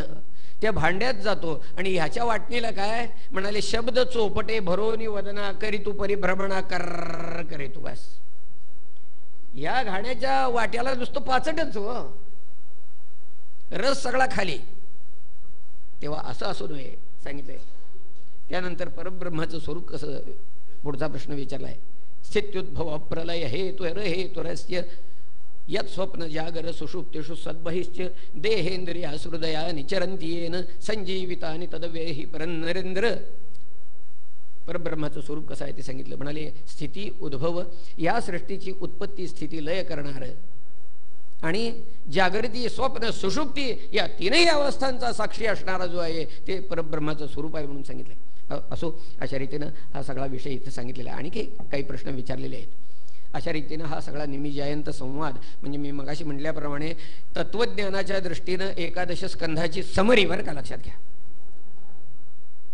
असं हा विषय सांगितलेला आहे. नारद महर्षी म्हणतात वसुदेवाना, वसुदेवा म्हणाले हा सगळा विषय ऐकल्यानंतर निमिराजाला मोक्षप्राप्तीसाठी भागवत धर्मच श्रेयस्कर आहे हे पटलं म्हणे आणि त्यांनी त्याचं आचरण केलं. नारद महर्षी म्हणतात वसुदेवाना, तुम्ही जर असं आचरण केलं तर तुम्हालाही मोक्षप्राप्ती होईल. म्हणतात तुम्ही भगवंतावर पुत्रभावानं का होईना आलोट प्रेम केलेलं आहे, त्यामुळे तुम्हाला मोक्ष मिळेल यात शंकाच नाही म्हणाले. परंतु आता लक्षात ठेवा की हा श्रीकृष्ण परमात्मा म्हणजे तुमचा मुलगा आहे अशी भावना टाकून द्या म्हणाले. साक्षात परब्रह्म आहे एवढं लक्षात ठेवा आणि भागवत धर्माचं आचरण करा. भागवतकार म्हणतात वसुदेवानी देवकीनी हे धर्माचं आचरण केलं आणि त्या उभयतांना मोक्ष प्राप्त झाला. अशा रीतीने हा विषय संपून पहिले 5 अध्याय झालेले आहेत बरं का 11 स्कंधातले. हा विषय सांगितलेला आहे. आपण आता मध्यंतर करणार आहोत. किती एक अर्धा तास लोकांना आणि इथं दर्शनालाही काही आता मला वाटतं 9 ते 10च्या दरम्यान काहीतरी शुकाचार्यांचा आज गुरुपौर्णिमा म्हणून अभिषेक करणार आहेत. तर तेवढा अर्धा तास आपण त्यासाठी दिलेला आहे. माझ्याकडे आता 9:35 झालेले आहेत. 10 वाजून 5 मिनिटांनी कथा सुरू होईल परत. पुंडलीक वरदा हरी विठ्ठल पार्वती पते हर हर महादेव सीताकांत स्मरण जय जय राम. हरये नमः हरये नमः हरये नमः हरये नमः हरये नमः. श्री शुकाचार्य महाराज की जय. श्री वृंदावन चंद्र की जय. जय जय भगवतम प्रभो नारायण वासुदेव श्री हरे. श्रीमद भागवताच्या 11 स्कंधातल्या 5 अध्यायापर्यंतचा कथाभाग आपण पाहिलेला आहे. 6व्या अध्यायामध्ये असं वर्णन केलेलं आहे की सगळे देव भगवंताकडे आलेले आहेत आणि भगवंताला विनंती करतात की भगवंता आपण आमच्या विनंतीप्रमाणे भूभारणाच्या कारणासाठी अवतार घेतला. आता हे आपलं कार्य झालेलं आहे तेव्हा आपण निजधामाला यावं अशा तऱ्हेची विनंती केलेली आहे. त्यावेळेला भगवंतांनी निजधामाला जायचं ठरवलं तर याची कुणकुण त्या उद्धवाला लागलेली आहे. त्या उद्धवानं भगवंताला प्रार्थना केली की भगवंता स्वधाम नय माम अपी. हे भगवंता तुम्ही निजधामाला जाताना मला सुद्धा घेऊन चला. असा हा 6व्या अध्यायापर्यंतचा कथाभाग आहे. 7व्या अध्यायामध्ये उद्धवानं भगवंताला प्रश्न केलाय. तो म्हणतो भगवंता सर्वसामान्य माणसाला ज्ञानप्राप्तीचा उपाय कोणता, सोपा उपाय तेवढा आपण सांगा. अशा तऱ्हेचा त्याने प्रश्न केलेला आहे आणि भगवान उत्तर देतात. म्हणाले आत्मनो गुरुरात्मैव पुरुषस्य विशेषतः यत् प्रत्यक्षानुमानाभ्याम श्रेयो सावन विंदते. आत्मनः गुरुः आत्मा एव. स्वतःचा गुरु म्हणजे आपणच व्हायचं म्हणाले. बस स्वतःचं गुरुत्व स्वतः करायचं. आत्मनः गुरुः आत्मा एव पुरुषस्य विशेषतः. विशेष करून पुरुषाला म्हणाले. पुरुष याचा अर्थ आपण व्यवहारामध्ये ज्या अर्थानं स्त्री आणि पुरुष हे शब्द वापरतो त्या अर्थानं त्याचा अर्थ घ्यायचा नाही. तर पुरुष याचा अर्थ नरदेह धारण करणारा जो कोणी जीव असेल तो भले स्त्री असेल किंवा पुरुष असेल असं जरी असलं तरी सुद्धा म्हणाले पुरुषस्य विशेषतः. कारण म्हणाले यत प्रत्यक्षानुमानाभ्याम काय आहे, माणसाला एक विशिष्ट बुद्धी दिलेली आहे देवानं. तसं बघायला गेलं तर आपण म्हणतो की सगळ्याच प्राण्यांना बुद्धी दिलेली आहे, परंतु ती बुद्धी मर्यादित आहे. फक्त आहार, निद्रा, भय आणि मैथुन एवढ्यापुरतीच ती बुद्धी दिलेली आहे. पण माणसाला जशी बुद्धी दिलेली आहे की जी बुद्धी परब्रह्माचं आकलन करू शकेल, अशी बुद्धी कुणालाही दिलेली नाही. जी बुद्धी माणसाला दिलेली, जी बुद्धी काय आहे, घडणाऱ्या गोष्टी बघून त्याच्यावरून निष्कर्ष काढू शकतं, त्याच्यावरून अनुमान बांधू शकतं. कार्यकारण भाव लावायची जी ताकद आहे ती इतर लोकांच्या, इतर प्राण्यांच्या बुद्धीमध्ये नाही. कार्यकारण भाव लावणं हे फार महत्त्वाचं आहे.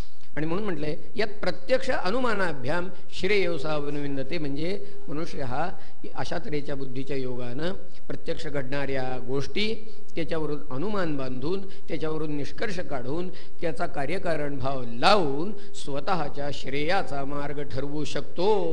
आणि म्हणून म्हणाले माणसाला स्वतःचं गुरुत्व स्वतः करावं माणसानं, हे सगळ्यात चांगलं म्हणाले. बस आत्मनो गुरुरात्मैव पुरुषस्य विशेषतः यात प्रत्यक्ष अनुमानाभ्याम श्रेयोसावनुविंदते. प्रश्न असा आहे की लोक विचारतात, म्हणाले काय हो, इथं भगवंताने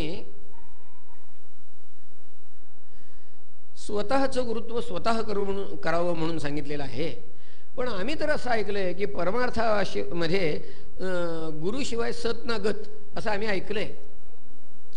मग या म्हणण्यामध्ये विसंगती दिसते आहे, अशी शंका. काय आहे की परमार्थामध्ये गुरुशिवाय सत ना गत ही वस्तुस्थिती आहे, लक्षात घ्या.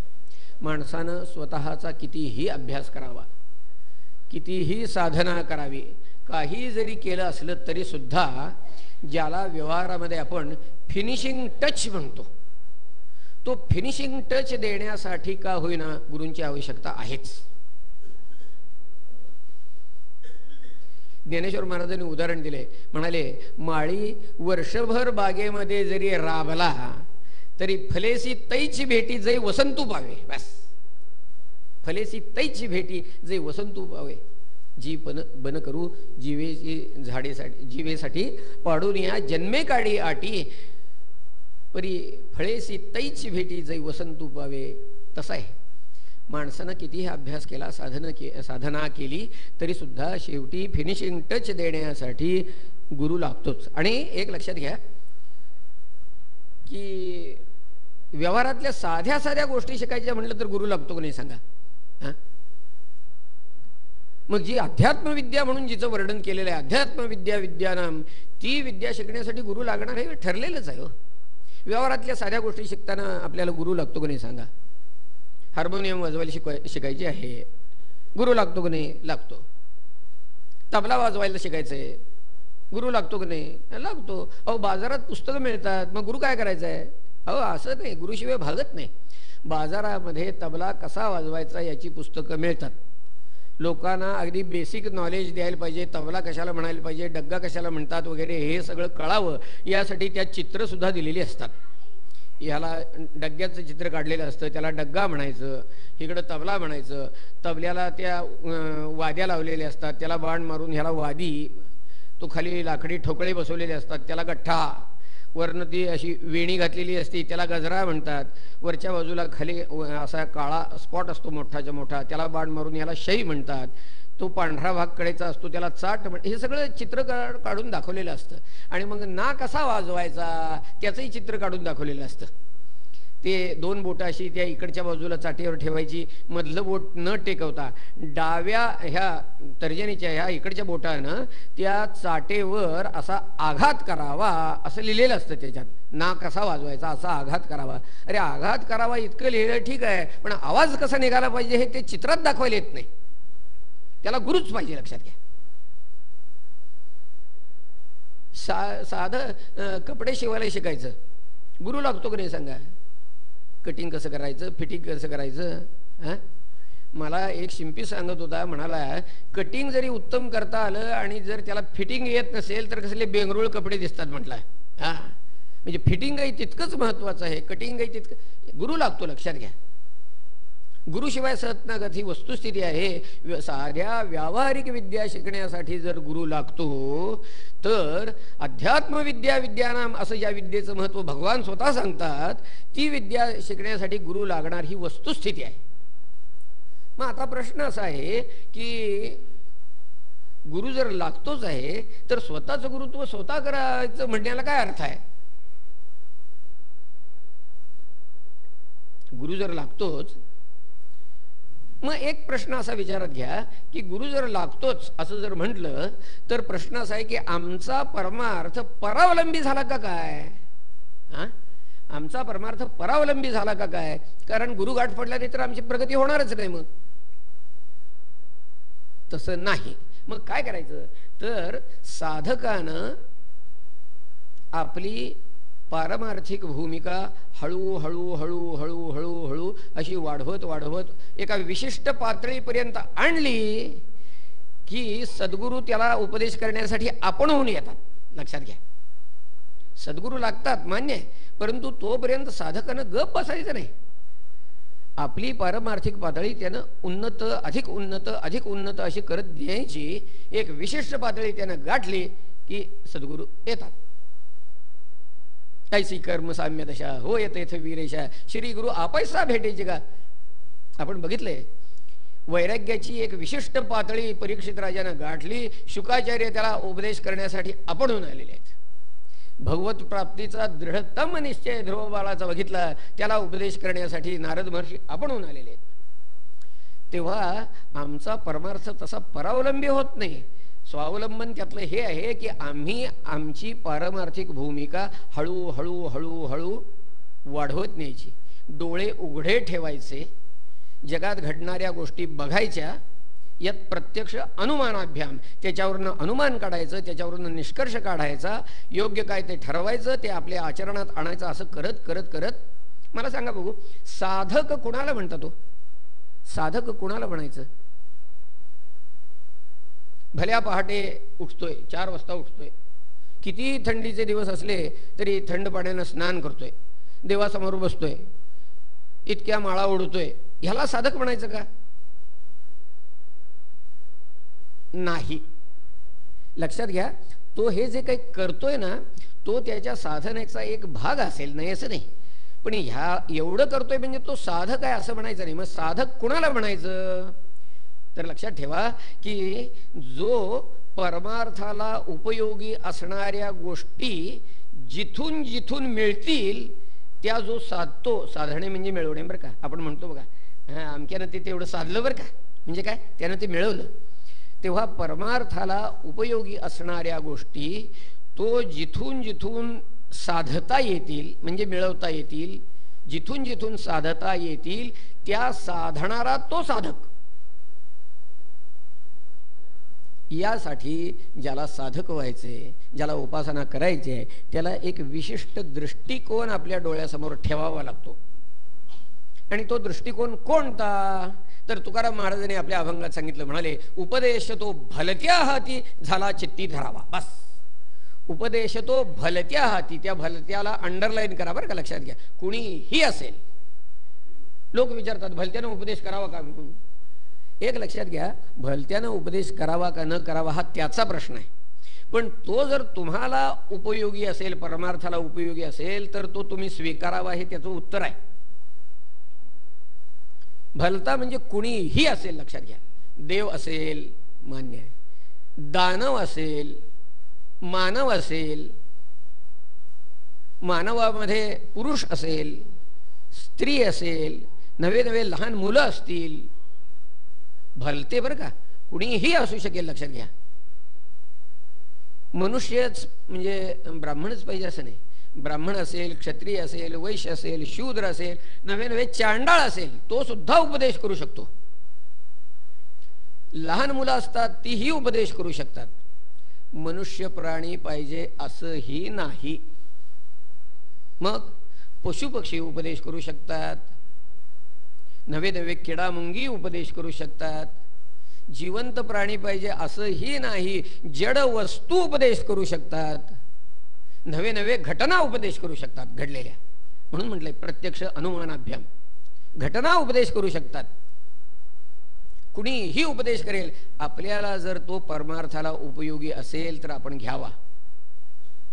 मी आता भलते म्हणजे कोण कोण यामध्ये सगळी यादी सांगितली. देव असतील, दानव असतील, मानव असतील, ब्राह्मण, क्षत्रिय, वैश्य, शूद्र, चांडाळ, स्त्री, पुरुष, लहान मुलं, पशु पक्षी, किडामुंगी, जडवस्तू, घटना, भलत्यामध्ये कोण कोण येईल, कोण वाटेल ते येईल. देव उपदेश करतील आपल्याला पटतं बरं का, नाही असं नाही. पण दानव, हो दानवही उपदेश करू शकतात. झालं असं की रावण रणांगणावर शेवटच्या घटका मोजत पडलेला आहे. रामचंद्राने लक्ष्मणाला सांगितलं, अरे जा म्हणाले रावणाकडनं जाऊन काही उपदेश घेऊन ये. लक्ष्मणाच्या चेहऱ्यावर प्रश्नचिन्ह, हा रावणाकडनं आणि उपदेश. रामचंद्राने सांगितलं, आणि खरं म्हणजे लक्षात घ्या, रावण तसा होता बरं का, खरंच ज्ञानसंपन्न होता. वेदावर रावणाचं भाष्य आहे म्हणे. आपण रेडिओवर कधी कधी ते शिवतांडव स्तोत्र रामदास कामतांनी म्हटलेलं ऐकलं असेल बघा. रावणकृत शिवतांडव स्तोत्र आहे. तेव्हा जा म्हणाले उपदेश घेऊन ये. आता असं आहे की दादानी सांगितलंय, नाही म्हणायचं नाही. लक्ष्मण गेले, रावणाला नमस्कार केला. रावणाने त्याच्याकडे बघितलं, त्याच्या मनातलं आता किलमिश नाहीच झालेलं होतं सगळं. हसला जरा आणि म्हणतोय लक्ष्मणाला, का रे आला असं म्हणाला. लक्ष्मणानं सांगितलं, हात जोडले, नम्रपणानं म्हणाला, आपण ज्ञानवृद्ध आहात, वयोवृद्ध आहात, तपोवृद्ध आहात, तेव्हा काहीतरी 4 उपदेशाच्या गोष्टी ऐकायला आलोय म्हणाला. रावण हसला आणि म्हणाला, सांगतो म्हणाला, सांगतो. अरे हे बघ म्हणाले की हा समुद्र बाजूला पसरलेला हा सगळा समुद्र आहे की नाही, हा मी अमृतानं भरायचं ठरवलं. दुसरी गोष्ट अशी, इथनं स्वर्गाला जाण्यासाठी सरळ जिना स्टेअरकेस बांधायचं ठरवलं. आणि तिसरी गोष्ट अशी, माझी सुवर्णाची लंका, पण त्याला सुगंध येत नव्हता, म्हणून त्या सोन्याला सुगंध द्यायचं मी ठरवलेलं होतं. आणि लक्ष्मणा, मी जर मनात आणलं असतं ना तर मला हे अशक्य नव्हतं बरं का, रावण सांगतोय. आणि वस्तुतः लक्षात घ्या, रावणाचं तसं प्रचंड सामर्थ्य होतच देखील. परंतु रावण म्हणतोय, हे बघ म्हणाला, मी आज करू उद्या करू, आज करू उद्या करू असं म्हणता म्हणता राहून गेलं. आणि आता ज्या परिस्थिती मध्ये मी सध्या आहे, या परिस्थितीत आता हे शक्य नाही. तेव्हा माझ्याकडनं जर तुला काही उपदेशाच्या 4 गोष्टी ऐकायच्या असतील तर एवढं लक्षात ठेव म्हणाला की कल करना तो आज करना, आज करना तो अभी करना, बस. याच्यावरनं आम्ही बोध काय घ्यायचा, परमार्थाला उपयोगी काय घ्यायचा, करावी तातडी परमार्थी, करावी तातडी परमार्थी, संत समागमी धरुनी आवडी, करावी तातडी. नरदेह क्षणभंगूर आहे. अरे येच क्षणी मरोनी जाशी तरी रघुनाथ भजनी अंतरालासी. परमार्थ लांबणीवर नाही टाकायचा, येच म्हणून करावी तातडी हा उपदेश त्यातनं आपल्याला घ्यायला येतो का नाही.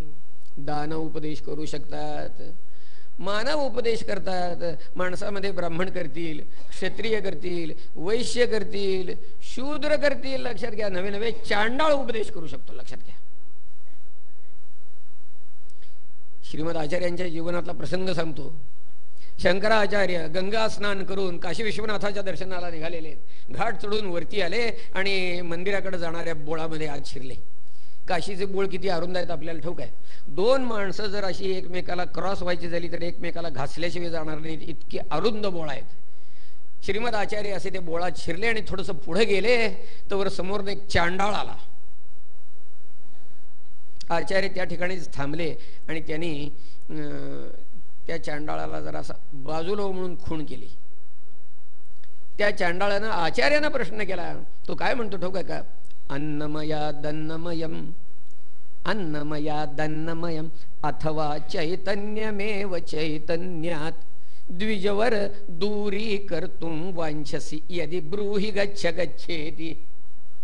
तो म्हणतो, महाराज आपलं शरीर अन्नमय आहे, माझंही शरीर अन्नमय आहे, तेव्हा ह्या अन्नमय शरीराचा आपल्या अन्नमय शरीराला विटाळ होईल असं आपल्याला वाटतंय, म्हणून आपण मला बाजूला हो म्हणता का.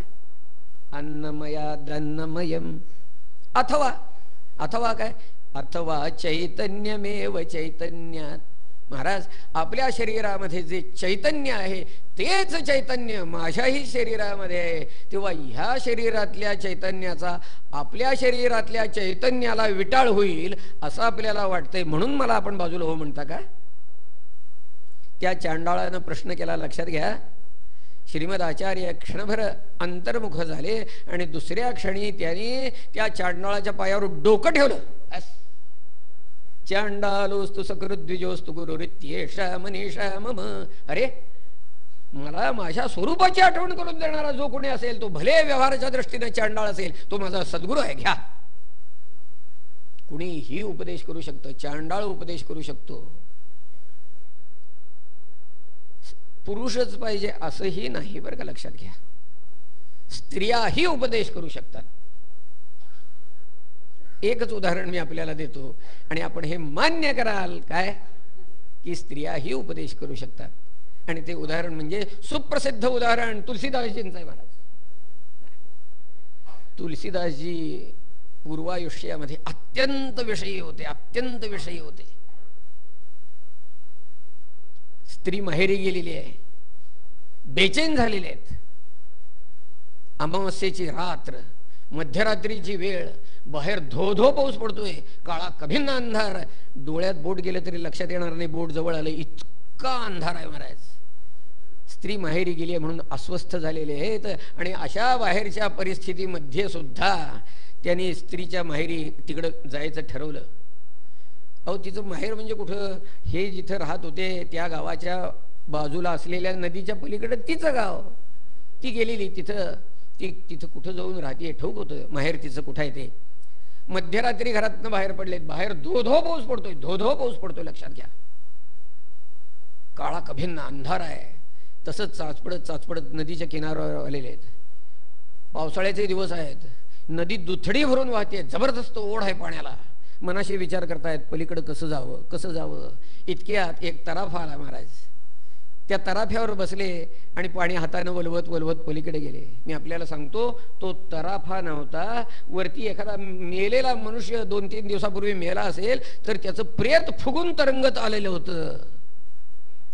पण तुलसीदासजींची दृष्टी विषयानं इतकी अंध झालेली आहे की हा तराफा आहे का हा प्रेत आहे हेही कळत नाही महाराज. वलवत पलीकडे गेले. पलीकडच्या तीराला लागल्यानंतर तिथनं निघाले. सासूरवाडी कुठं होती ठाऊक होतं, तिथं गेले. बायको कुठं झोपायची तेही ठाऊक होतं. वरच्या मजल्यावर खिडकीच्या खाली गेले. तिथे एक दोर लोंबत असलेला दिसला. त्या दोराला धरून वरती चढून गेले. आत जाऊन तिला हाक मारतात. हाक मारल्यानंतर ती जागी झाली आणि ती म्हणती, अहो स्वामी आपण, आणि आत्ता ह्या वेळेला? अहो बाहेर धो धो पाऊस पडतोय, काळा कभिन्न अंधार आहे, नदीला जबरदस्त ओढ आहे, दुथडी वाहतीये नदी. आपण इकडं कसे आलात कसे, आणि इथं वरती कसे आलात? ती काय म्हणतात ठाऊक आहे का? अगं मला ठाऊक होतं म्हणाले, मी जसा तुझ्यासाठी अस्वस्थ झालोय तशी तू सुद्धा माझ्यासाठी बेचैन झाली असणार. तू माझी वर यायची काहीतरी सोय करून ठेवलेली असणार याची मला खात्री होती. तू बांधून ठेवलेल्या दोराला धरून मी वर आलो. ती म्हणती दोर? बघ की म्हणाले, तिथं दोर बांधलाय. जाऊन बघतात दोघ जण तर काय अजगर लोंबत होतो महाराज. पुन्हा सांगतो, दृष्टी विषयाने इतकी अंध झालेली आहे की ते अजगर आहे का दोर आहे हेही कळत नाही आहे महाराज. त्यांची ही अशी विषयांधता तिनं बघितली आणि तिनं त्यांना सांगितलं. ती काय म्हणते ठाऊक आहे का? स्वामी अहो या हाडामासानं भरलेल्या नरकमुतानं भरलेल्या शरीराबद्दल इतकी आसक्ती आपल्या ठिकाणी. ह्याच्या 1 कोट्यांश प्रेम जरी प्रभू रामचंद्राच्या पायाशी ठेवाल तर आपल्या जीवनाचं सोनं होईल म्हणते ती. आणि मी आपल्याला सांगतो तिचे हे शब्द तुलसीदासजींच्या जीवनामध्ये टर्निंग पॉइंट ठरले बस. आणि त्याचा परिणाम म्हणून आज आम्हाला जगदवंद्य असे तुलसीदासजी प्राप्त झाले महाराज. स्त्रियाही उपदेश करू शकतात, नवे नवे मुलंही उपदेश करू शकतात. मोठी माणसंच पाहिजेत असंही नाही. आपण श्रीमद भागवतामध्ये ऐकलेलं आहे. कपिल महामुनीने आपल्या मातेला उपदेश केला म्हणायचं. त्या राका कुंभारांची गोष्ट सांगतात. राका कुंभार अत्यंत निस्पृह, बरं का, अत्यंत निस्पृह, अत्यंत निस्पृह, इतके निस्पृह की त्यांच्या निस्पृहतेचा भगवंताला अभिमान वाटावा, इतके निस्पृह. भगवान रुक्मिणी देवीनं म्हणतायत, अगं बघितलंस का माझा राका किती निस्पृह आहे, हा, कशाचीही अपेक्षा नाही त्याला. रुक्मिणी देवी म्हणजे महामायाच की हो. ती काय म्हणाली ठाऊक आहे का, जोपर्यंत संधी प्राप्त होत नाही तोपर्यंत सगळे निस्पृहच असतात म्हणले. आता काय करायचं, जोपर्यंत संधी प्राप्त होत नाही तोपर्यंत सगळे निस्पृहच असतात असं म्हणून ती काय म्हणाली ठाऊक आहे का, तुम्हाला बघायचं आहे का त्याचा निस्पृहपणा, चला म्हणाली. आणि भगवंताला घेऊन निघाली. कुठं निघाली, काय आहे, राका कुंभारांचा असा परिपाठ होता की रानामध्ये जायचं, वाळलेली लाकडाची मोळी आणायची, ती मोळी विकायची, काय मिळते द्रव्य त्याच्यावर उदरनिर्वाह करायचा. आणि ते असे आज मोळी आणण्यासाठी म्हणून रानामध्ये गेलेले आहेत. आज त्यांची कन्याही त्यांच्याबरोबर आलेली आहे, ते पुढे गेलेले आहेत. त्यांच्या परतीच्या मार्गावर भगवान आणि आईसाहेब गुप्त वेषानं त्या ठिकाणी आलेले आहेत. तिथं उभे राहिले आहेत ते. आणि त्यावेळेला आईसाहेबांनी केलं काय ठाऊक आहे का, आपल्या हातातलं सुवर्ण कंकण काढलं आणि ते रस्त्यावर दिसेल अशा ठिकाणी टाकलं. बस, गुप्त रूपानं दोघजण उभे आहेत. राका कुंभार येत आहेत, बरं का, येत आहेत.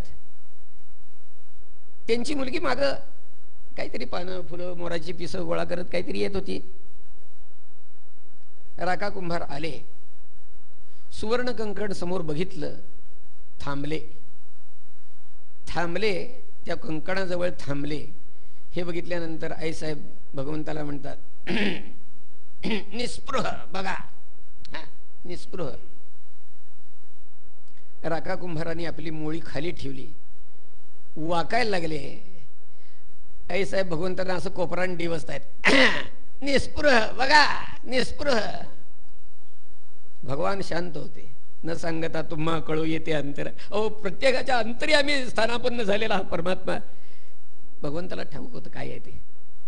राका कुंभार वाकले, एक ओंझळवर माती घेतली, त्या काकणावर घातली, ते दृष्टी आड केलं, मोळी उचलली, डोक्यावर घेतली, घर गाठलं. आईसाहेबांचा चेहरा फोटो काढण्यासारखा झाला, लक्षात घ्या. झालं काय, राका कुंभार त्या ठिकाणी वाकून काहीतरी करतायत. हे मागणं येणाऱ्या मुलीनं बघितलं. तर घरी आल्यावरती काय म्हणते ठाऊक आहे का, बाबा वाटेत तुम्हाला काय चक्कर आली का हो, तुम्ही मोळी खाली ठेवली, जरा खाली वाकलात वगैरे. त्याने उत्तर दिलं, अगं नाही बाळ, मला काही चक्कर वगैरे आली नाही. मग तुम्ही खाली वाकला, मोळी का खाली ठेवली. तर त्याने उत्तर दिलं, ते म्हणाले की तिथं एक सुवर्ण कंकण पडलेलं होतं, ते घ्यावं असं मला काय वाटलं नाही, परंतु तू मागं होतीस, तू लहान आहेस, तुला घ्यावं का न घ्यावं याचा विवेक नसणार, आणि म्हणून ते तुझ्या नजरे आड करावं म्हणून मी त्याच्यावर माती घालून ते काकण झाकलं. राका कुंभाराने उत्तर दिलं, ती पोरगी बाप से बेटा सवयी आहे, लक्षात घ्या. तिने काय विचारलं ठाऊक आहे का, बाबा तुम्ही रोज भजन करता. हो, रोज एक अभंग म्हणता बघा तुम्ही, मला त्यातल्या एका ओळीचा अर्थ कळत नाही, मला जर सांगाल का, कुठली ओळ बाळ.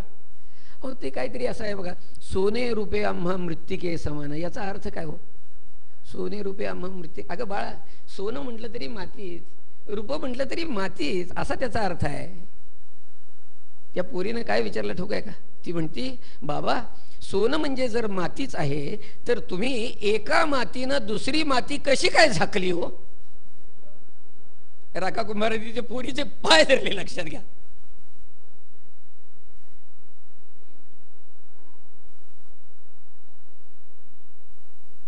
अनन्याश्चिंतयन्तो मां ये जनाः पर्युपासते तेषां नित्याभियुक्तानां योगक्षेमं वहाम्यहम्.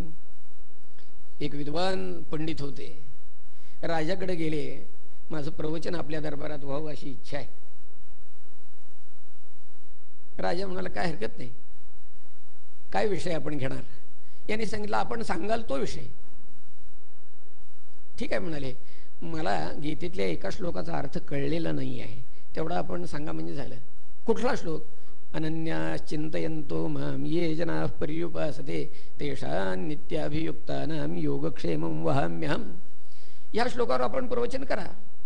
काय विद्वानच होते ते खरंच. दरबाराच्या दिवशी अगदी ठरलेल्या दिवशी प्रवचन झालं महाराज. असं अक्षरशः तास दीड तास प्रवचन झालं. सगळे लोक खुश होऊन गेले महाराज. बस त्या शास्त्रीबाबांनाही वाटलं की हा ठीक आहे, हरकत नाही म्हणाले. प्रवचन झाल्यानंतर राजानं दूध प्यायला आत बोलवलं. या दूध समोर ठेवलं, प्यायला घेतला. यांची अशी कल्पना की राजा आता म्हणेल वा वा काय प्रवचन झालं. बस बस बस. राजा काहीही बोलला नाही. ह्यांना शेवटी राहवलं नाही आणि म्हणून ह्यांनीच राजाला विचारलं मग काय म्हणले, म्हणजे प्रवचन कसं काय झालं. राजा म्हणाला प्रवचन म्हणजे तसं तसं तसं ठीक झालं म्हणाला. तसं ठीक झालं पण काय पण म्हणजे म्हणाला की अजूनही या श्लोकाचा अर्थ आपल्याला नीट कळला असं मला काय वाटत नाही आहे बरं का. म्हणजे लक्षात घ्या, राजानं तोंडावर सांगावं या श्लोकाचा अर्थ तुम्हाला अजून नीट कळला असं मला वाटत नाही. थोबाडीत मारल्याचाच प्रकार आहे की हो. बरं म्हणाले, आता असं करूया, पुढच्या रविवारी पुन्हा प्रवचन करूया याच्यावर. घरी गेले, सगळ्या टीका काढल्या, पुन्हा विषयाची पुनर्बांधणी मांडणी केली.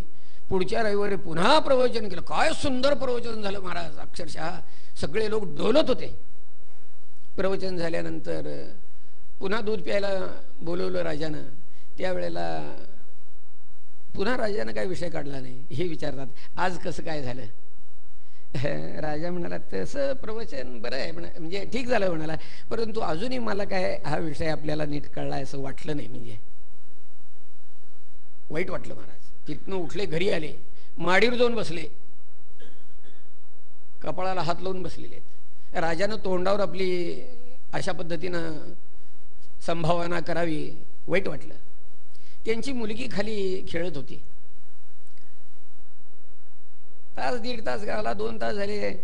ते तसं बघायला गेलं तर ते पंडित असे माडीवर पुष्कळ वेळेला जाऊन बसायचे, परंतु काही ना काही खालनं चाहूल लागायची. पुस्तकं काढली आहेत, पुस्तकं ठेवली आहेत, अमुक तमुक अशी काहीतरी चाहूल लागायची.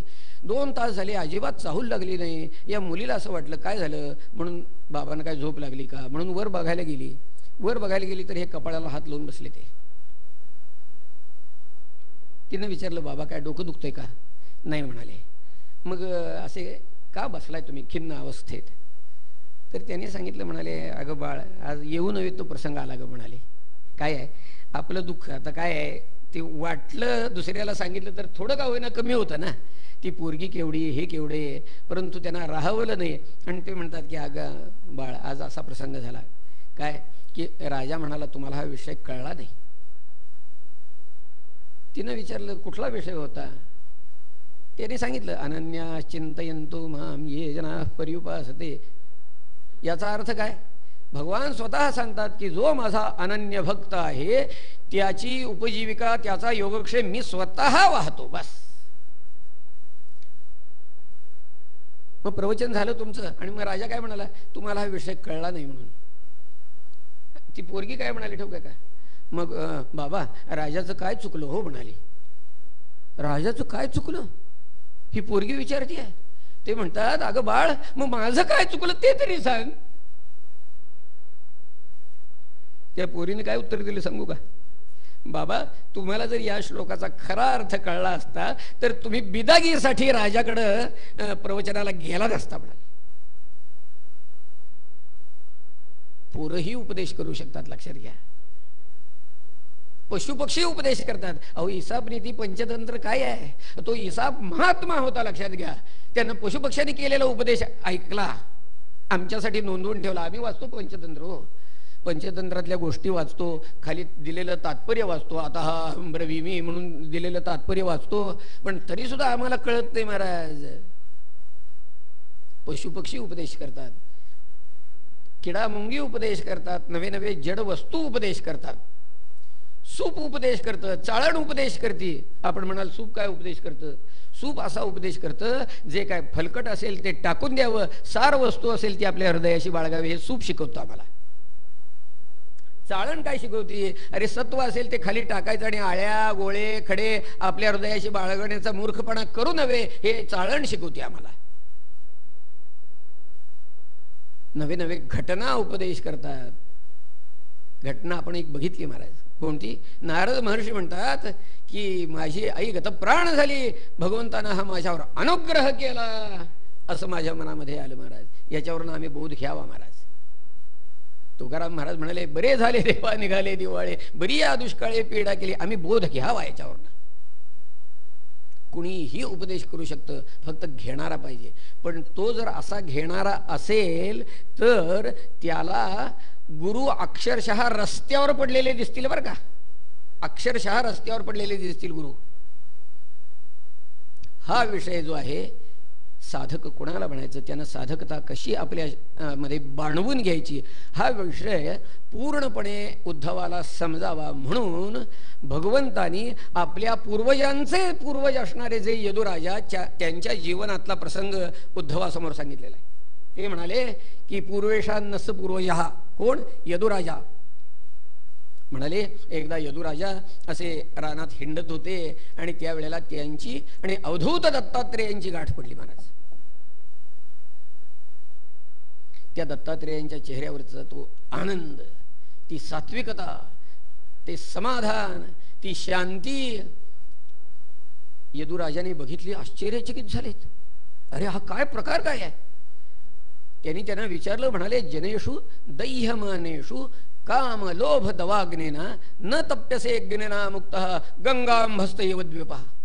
म्हणाले अहो सारं जग हे काम क्रोध लोभ इत्यादी विकारांच्या आगीमध्ये होरपळतंय आणि असं असताना आपण इतके शांत कसे? जणू काही आपल्याकडे बघितल्यानंतर एखादा हत्ती गंगेच्या पाण्यामध्ये निवांत डुंबत असावा, त्याप्रमाणे आपली ही शांती चेहऱ्यावरनं ओसळते. काय आहे?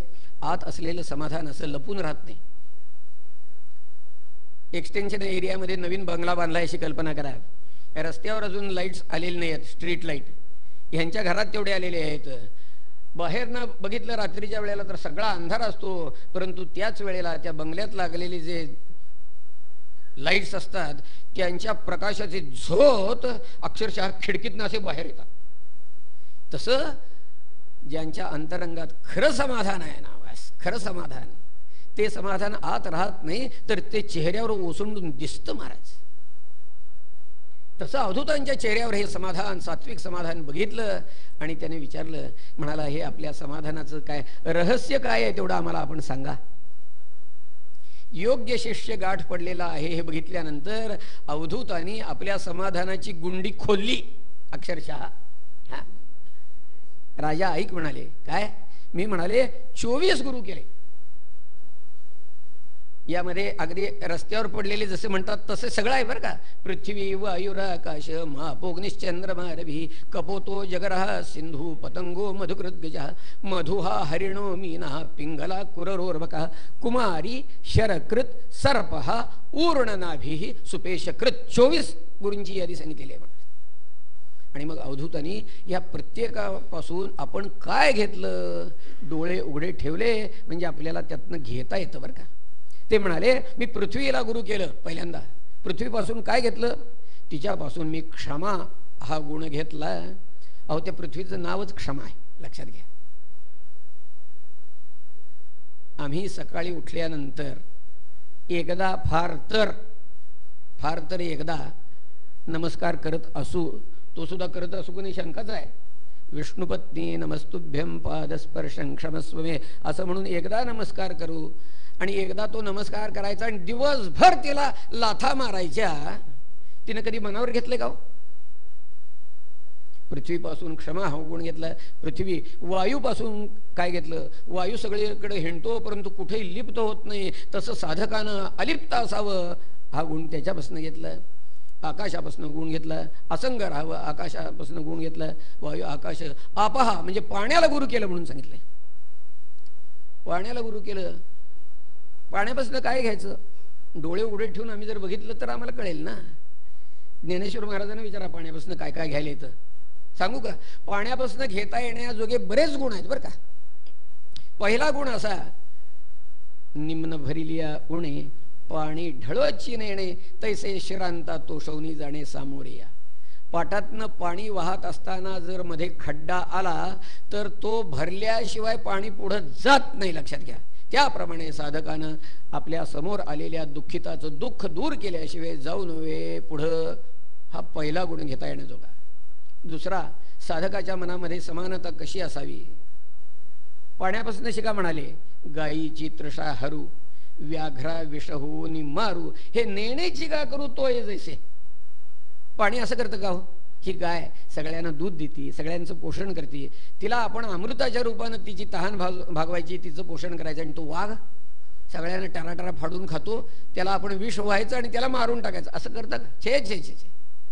अशी समानता साधकाजवळ असावी. पाण्यापासून घेता येण्याजोगा गुण आहे महाराज.